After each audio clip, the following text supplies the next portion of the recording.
మన టీమిండియా ఎందుకు ఇంతలా తడబడుతుంది? కేవలం బ్యాటింగ్ ఫెయిల్యూర్ మాత్రమేనా, లేక ప్లేయింగ్ లెవెన్ లో ఏదైనా లోపం ఉందా?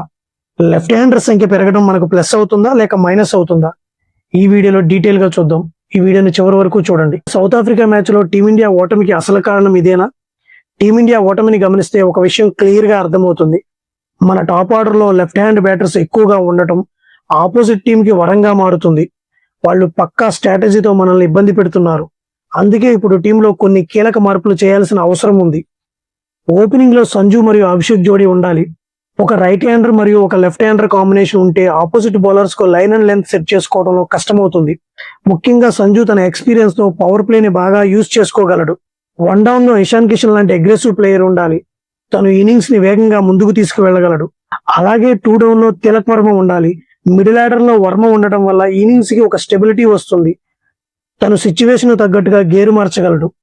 ముఖ్యంగా రింకు ప్లేస్ లో అక్షర్ పటేల్ ని తీసుకోవాలి. రింకు బ్యాటింగ్ ఫీల్డింగ్ బాగుంటుంది, కానీ అక్షర్ ని తీసుకుంటే బ్యాటింగ్ మాత్రమే కాదు బౌలింగ్ లో కూడా వికెట్లు తీయగలడు. లోయర్ ఆర్డర్ లో తను ఇచ్చే ఫినిషింగ్ టచ్ మన టీమిండియాకు చాలా హెల్ప్ అవుతుంది.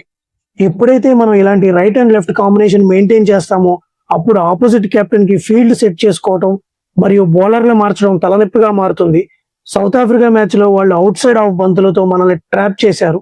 కానీ ఇలాంటి మిక్స్డ్ కాంబినేషన్ ఉంటే అలాంటి స్ట్రాటజీస్ వర్కౌట్ అవ్వవు.